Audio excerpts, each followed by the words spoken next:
दुनिया के लोग कहते हैं कि शिवरात्रि के दिन भगवान शंकर की पार्वती जी के साथ शादी हुई। ये दुनिया के लोग कहते हैं। और यदि जिसने शिव पुराण की कथा अगर अच्छे से सुनी हो और पढ़ी हो तो शिव जी की शादी की जो तारीख है वो ये नहीं है। हमने पहले भी उसका वर्णन किया। भगवान देवादिदेव महादेव के विवाह की जो तारीख है वो बैसाख शुक्ल पंचमी, शुक्ल पक्ष के बैसाख के महीने में जो पंचमी पड़ती है उस दिन भगवान शंकर और पार्वती जी का विवाह हुआ है। ये जो शिवरात्रि है ये विवाह की रात्रि नहीं है। ये शिवरात्रि ब्रह्मा और भगवान विष्णु ने भगवान शंकर को पहचानने के लिए पृथ्वी पर भगवान शंकर के प्रथम शिवलिंग को प्रकट करा था। तो ये शंकर जी के जन्म की शिवरात्रि है।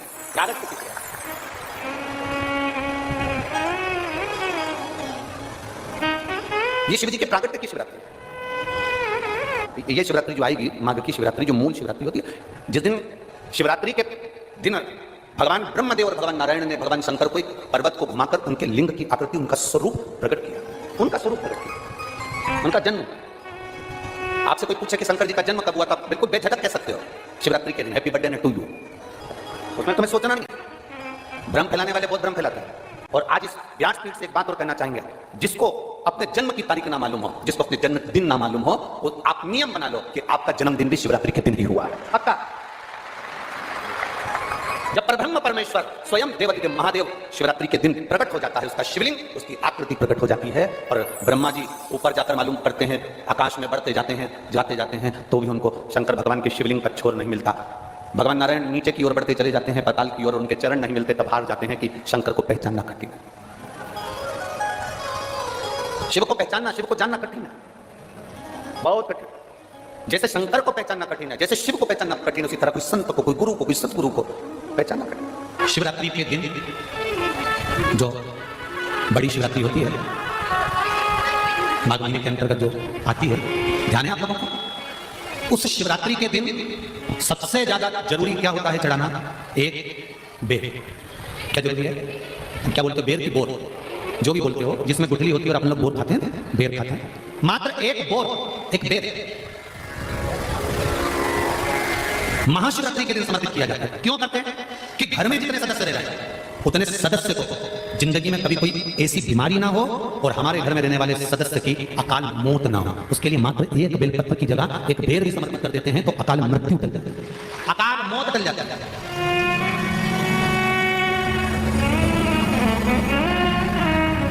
12 महीने शिवरात्रि आती है, जिसको 12 मासिक शिवरात्रि कहते हैं। हम कई लोगों से कहते हैं अगर जिंदगी में ज्यादा नियम नहीं ले सकते तो एक नियम ले लें, और उसका फल क्या होता है? ये मात्र 3 महीने की शिवरात्रि कर देते हैं, केवल 3 महीने की शिवरात्रि, ज्यादा कुछ नहीं कर सकते। हर महीने शिवरात्रि आती है। प्रत्येक शिवरात्रि के दिन 3 जगह पर दिया लगाना प्रारंभ करते हैं। पहला बेलपत्री के वृक्ष के नीचे,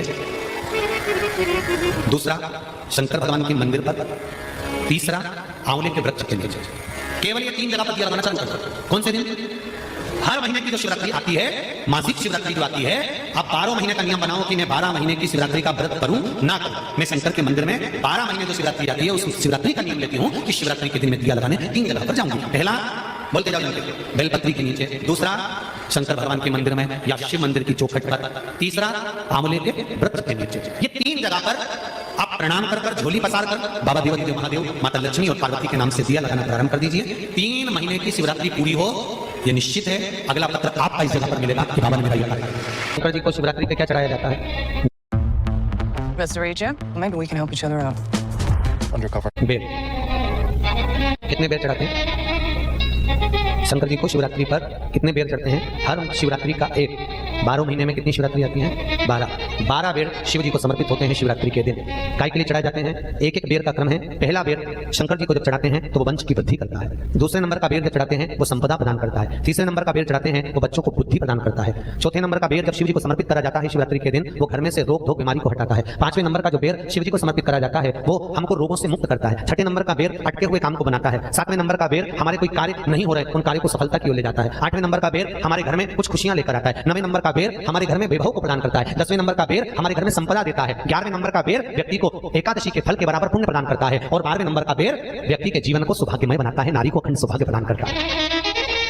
12 महीने शिवरात्रि आती है। हर महीने का एक बेर, एक शिवरात्रि का एक बेर भगवान शंकर को 12 महीने का इकट्ठा कर एक मूल शिवरात्रि के दिन शिव को समर्पित करना चाहिए। जीवों को अखंड सुख की अनुभूति होती है, अखंड सुख।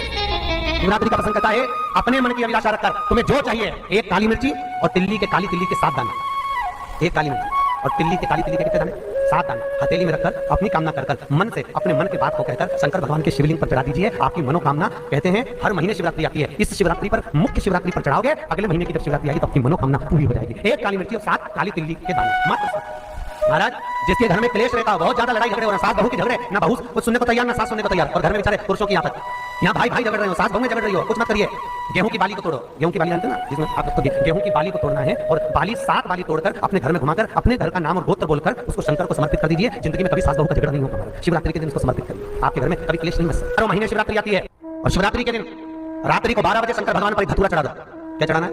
जम के बोलिए, धतूरा। शंकर भगवान को धतूरा चढ़ा दो। 12 बजे रात्रि को शिव जी पे धतूरा चढ़ाओ, आधे घंटे तक धतूरा चढ़े रहने दो और आप श्री शिवाय नमस्तुभ्यं का जाप करो। जिस शंकर जी पे धतूरा चढ़ाए उस मंदिर के बाहर बैठकर कौन सा मंत्र जपना है? श्री शिवाय नमस्तुभ्यं। फिर से बोलो, श्री शिवाय नमस्तुभ्यं। धतूरा चढ़ाकर श्री शिवाय नमस्तुभ्यं का स्मरण करिए। और जो दुकान नहीं चलती हो, घर में लक्ष्मी नहीं टिकती हो, खेत में फसल अच्छी नहीं आती हो, संपदा नहीं आ रही हो, बस उस धतूरे को लाल वस्त्र में बांधकर अपनी दुकान में, अपने व्यापार में, अपने घर में रात को 12:30 बजे उठाकर लाओ, 4 बजे के पहले उसको अपनी दुकान व्यापार व्यवसाय में उसको बांध दीजिए। और अगर जो जमीन फसल सही दे रही हो वो जमीन में लेकर गाड़ दीजिए। आपको जीवन में कभी तकलीफ नहीं भोगना पड़ेगी, लक्ष्मी बढ़ती चली जाएगी, संपदा बढ़ेगी। और बोलकर उसको शंकर को समर्पित कर दीजिए। जिंदगी में कभी सास बहू का झगड़ा नहीं होगा। महाराज शिवरात्रि के दिन उसको समर्पित करिए, आपके घर में कभी क्लेश नहीं मच सकता। 12 महीने शिवरात्रि आती है और शिवरात्रि के दिन रात्रि को 12 बजे शंकर भगवान पर एक धतूरा चढ़ा दो। क्या चढ़ाना है? जम के बोलिए, धतूरा। ये शंकर भगवान को धतूरा चढ़ा दो। 12 बजे रात्रि को शिव जी पे धतूरा चढ़ाओ, आधे घंटे तक धतूरा चढ़े रहने दो और आप श्री शिवाय नमस्तुभ्यं का जाप करो। जिस शंकर जी पे धतूरा चढ़ाए उस मंदिर के बाहर बैठकर कौन सा मंत्र जपना है? श्री शिवाय नमस्तुभ्यं। फिर से बोलो, श्री शिवाय नमस्तुभ्यं। धतूरा चढ़ाकर श्री शिवाय नमस्तुभ्यं का स्मरण करिए। और जो दुकान नहीं चलती हो, घर में लक्ष्मी नहीं टिकती हो, खेत में फसल अच्छी नहीं आती हो, संपदा नहीं आ रही हो, बस उस धतूरे को लाल वस्त्र में बांधकर अपनी दुकान में, अपने व्यापार में, अपने घर में रात को 12:30 बजे उठाकर लाओ, 4 बजे के पहले उसको अपनी दुकान, व्यापार, व्यवसाय में उसको बांध दीजिए। और अगर जो जमीन फसल सही नहीं दे रही हो उस जमीन में ले जाकर गाड़ दीजिए। आपको जीवन में कभी तकलीफ नहीं भोगना पड़ेगी, लक्ष्मी बढ़ती चली जाएगी, महाराज संपदा बढ़ेगी। जो व्यक्ति ज्यादा बीमार रहता हो, बहुत बीमारी उसको घेरे रहती हो, परेशान रह रहा हो, बीमारी बनी हुई है, तो बोर चढ़ाइए। बेर क्या बोलते हैं यहाँ पर? बेर की बोर, वो खाने वाला बेर जो होता है, उस बेर को 7 बेर ले लो और 7 बेर को लेकर अपने ऊपर से घुमाकर शिवरात्रि की दोपहर के 12 बजे शंकर भगवान के शिवलिंग पर ले जाकर उस बेर को चढ़ा दीजिए। आपका रोग, आपकी बीमारी मात्र 3 महीने के अंदर समाप्त हो जाएगी। सुगंध भी नहीं है और जहर भी बहुत भरा हुआ है, कोई गंध नहीं उसमें, कोई सुगंध नहीं उसमें। दाता तप करे, फल नहीं मिला। जब मानदाता को फल नहीं मिला तो मानदाता ने सोचा मैं तप करूं तो करूं क्या। देव ऋषि नारद का आगमन हुआ। देव ऋषि नारद ने कहा अगर तुम्हें तप करना और उसका फल चाहिए तो तुम काशी चले जाओ। मानदाता काशी गए, काशी में बैठकर तप करने लगे। केवल काशी में बैठकर उन्होंने तप करा तो कैसा करा? केवल एक बालू का शिवलिंग बना लेते थे और बालू का शिवलिंग बनाकर उसकी आराधना करते थे, उसकी पूजन करते थे। पूजन करते, गंगा का जल लाकर बालू के शिवलिंग पर डालते, उनको समर्पित करते। बस वो बालू के शिवलिंग की आराधना करते करते करते करते करते करते थोड़ा सा समय निकला। उनको नहीं मालूम कि एक शिवरात्रि निकल गई, दूसरी शिवरात्रि आई है। हर महीने शिवरात्रि आती है, प्रत्येक महीने शिवरात्रि पहुंचती है, प्रत्येक महीने आती है।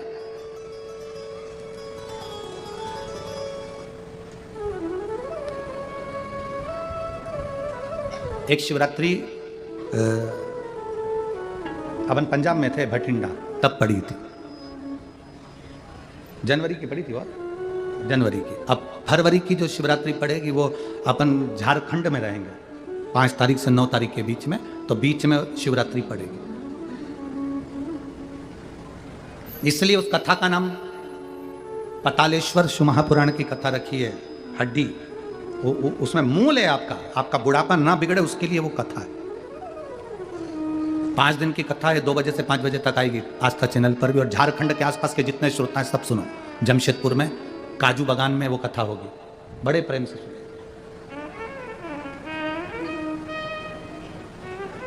काजू बागान में तुम ये सोचकर मत आना कि काजू तोड़ के खा लेंगे।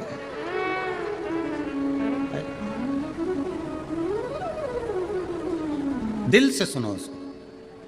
पातालेश्वर शिव महापुराण की कथा, कुछ जगह ऐसी होती हैं उस कथा का मूल, जैसे 7 मार्च से 13 मार्च की सीहोर कुबेरेश्वर धाम की कथा जरूर सुनो, मौका मिल जाए तो 5 माताएं, भाई लोग, बहन लोग जो भी हैं, जीजा जीजी, सब कथा में पहुंचकर उसमें सेवा भी करो और कथा भी सुनो, दिल से सुनो।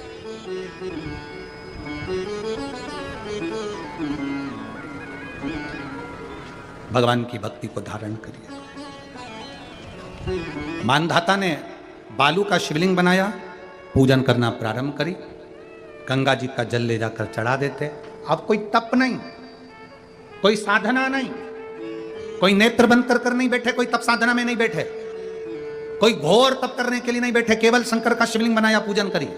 साल में एक दिन सावन के महीने में जो शिवरात्रि आती है, हम भी टीवी के माध्यम से, सोशल मीडिया के माध्यम से आप सबके घर में पार्थिव शिवलिंग का निर्माण करवाते हैं। उसका कारण केवल इतना है कि हम पूरी जिंदगी तप नहीं कर पाते, पूरे साल व्रत नहीं कर पाते, साधना नहीं कर पाते, तो कम से कम सावन के महीने की शिवरात्रि पर जब अपने घर में मिट्टी का शिवलिंग बनाकर पूजन करते हैं तो हमें तप और साधना का पूरा फल प्राप्त हो जाता है। वाले विरोध करने वाले करते रहते हैं, शाम को तो व्रत ये वाला उपास करना ही नहीं था, पूजन कराना ही नहीं थी, इसमें ऐसी पूजन करा दी, उसमें वैसी पूजन करा दी, ये गलत बोल दिया, ये सही बोल दिया, ये ऐसा कर दिया, काली मिर्ची चढ़वा दी तो ये चढ़वा दी। बोलने वाले बोलते रहेंगे, तुम अपना काम करो, पार्थिव शिवलिंग का निर्माण करो, पूजन करो, आराधना करो, विसर्जन करो।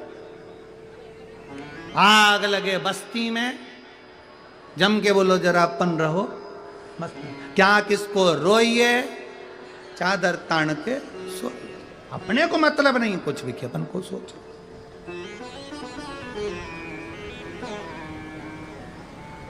अपनी जिंदगी का सार्थकता सिद्ध करा। मानधाता ने अब कोई तप नहीं करा, मानधाता ने अब कोई साधना नहीं करी, मानधाता ने अब कोई आराधना, बस एक काम करा, शिवलिंग का निर्माण, उसकी पूजन। आपसे भी निवेदन करते हैं, समय मिला करे, हफ्ते 2 हफ्ते में गमले के अंदर ऐसी मिट्टी को उठा लो शिवलिंग जैसी, और जल चढ़ाकर पूजन करके वहीं विसर्जन कर दो। उसी गमले में, उसी मिट्टी को वहीं विसर्जन करो।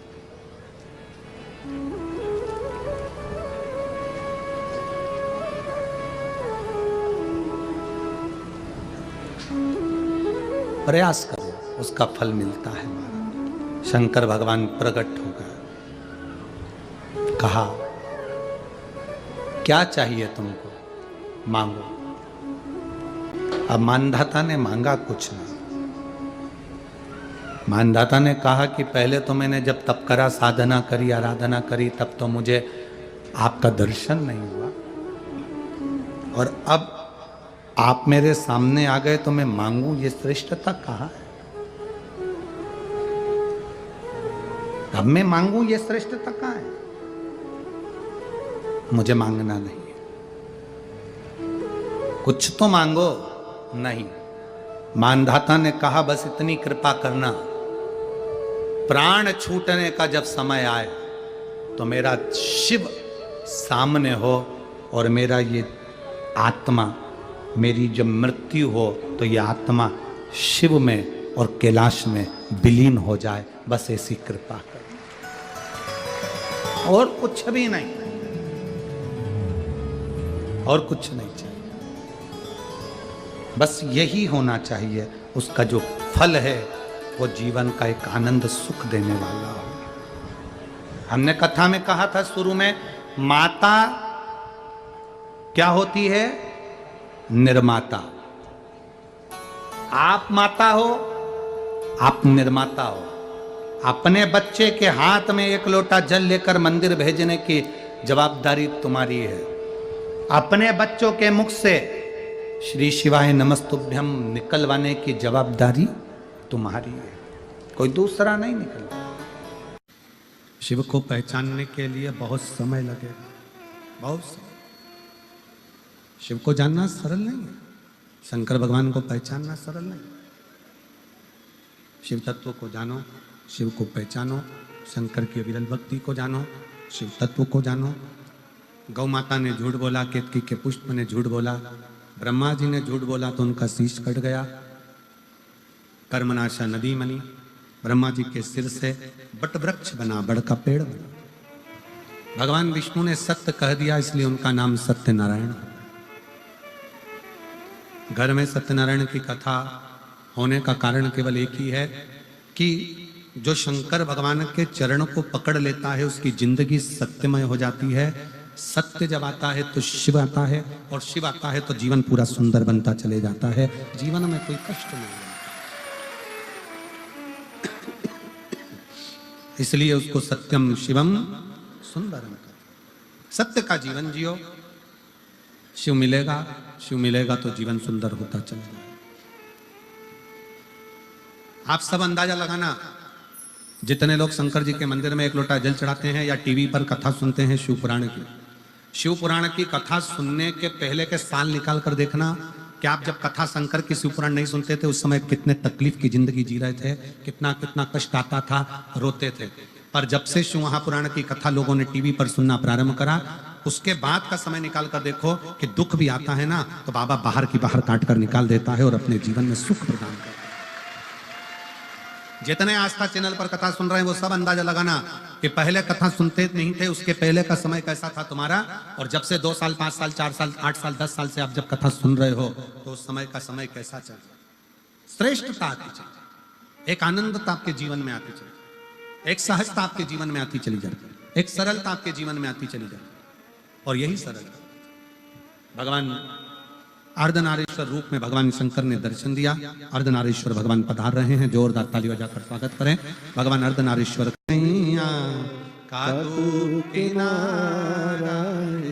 मेरी नैया शिव पर आश्रित हो। ब्रह्मा विष्णु ने जो शिवलिंग उत्पन्न करा यही संसार में पूज्य होगा। संसार में मेरा मूल स्वरूप नहीं शिवलिंग की पूजन होगी, स्वयं शंकर कह रहा है। जिसके घर में शंकर का शिवलिंग नहीं है समझ लेना कि वो पूजन शिव स्वीकार नहीं करता। छोटा हो साधारण जितना भी आप रख सकते हो, छोटे से छोटा जितना बड़ा, पत्थर का, पीतल का, चीनी का, आप जिस कांच का जो हो, पर घर में शिव तत्व होना जरूरी है। शिव तत्व का होना चाहिए। वो शिव तत्व हमें सुख प्रदान करता है, वो शिव तत्व हमको आनंद प्रदान करता है। और क्यों ना देगा शिव,